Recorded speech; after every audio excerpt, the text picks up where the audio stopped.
Assalamualaikum warahmatullahi wabarakatuh. Saya Muhammad Akbar Rafli dari kelas 4A. Hari ini saya akan menjelaskan tentang konsep dasar manajemen kelas. Yang pertama, pengertian pengelolaan kelas. Pengelolaan adalah penyelenggaraan atau pengurusan agar sesuatu yang dikelola dapat berjalan dengan lancar, efektif, dan efisien. Pengelolaan juga dapat diartikan sebagai kemampuan atau keterampilan untuk memperoleh suatu hasil dalam rangka pencapaian tujuan kegiatan-kegiatan orang lain. Sebelum saya membahas definisi pengelolaan kelas, terlebih dahulu kita perlu mengetahui apa sebenarnya yang dimaksud dengan kelas.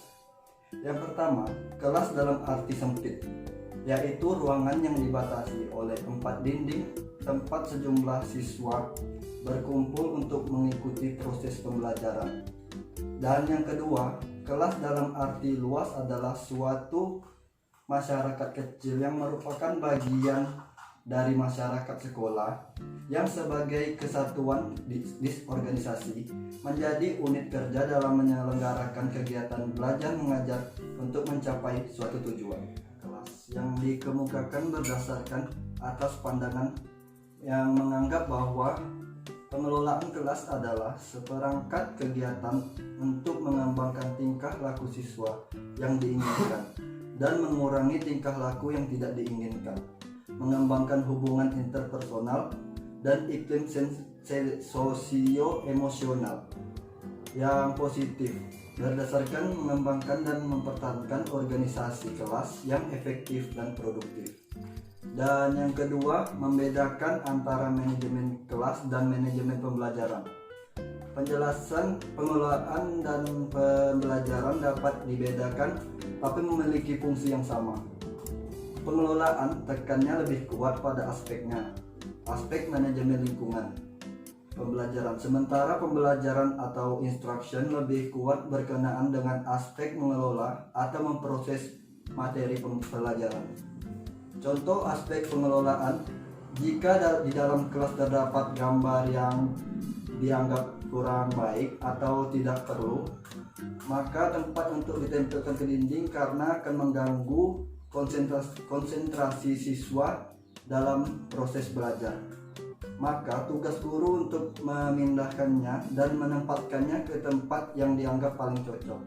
Yang mengalami kesulitan dalam belajar untuk materi-materi tertentu, maka guru mengidentifikasikan sebab-sebabnya dan membantu siswa menghadapi kesulitan yang dihadapinya.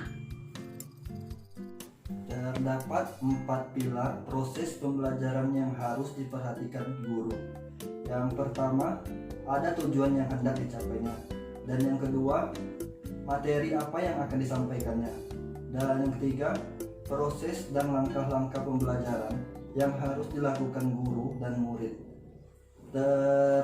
terkait strategi, metode, teknik pembelajaran, dan media, serta alat peraga. Dan yang terakhir adalah evaluasi. Hasil dari evaluasi yang telah dilakukan guru dapat dijadikan guru untuk laporan kepada pihak sekolah dan orang tua murid, dan juga kepada pemerintah. Yang bagian ketiga atau komponen manajemen kelas. Yang pertama adalah keterampilan yang berhubungan dengan penciptaan dan pemeliharaan kondisi belajar yang optimal atau bersifat preventif. Contohnya, membagi perhatian secara visual dan verbal, memberi petunjuk-petunjuk yang jelas, serta menegur secara bijaksana. Yang kedua, keterampilan yang berhubungan dengan pengembangan kondisi belajar yang optimal. Contohnya, menemukan dan memecahkan tingkah laku yang menimbulkan masalah. Dalam strategi ini perlu ditekankan bahwa setiap tingkah laku yang keliru merupakan gejala dari suatu permasalahan. Baiklah, mungkin itu saja yang dapat saya sampaikan.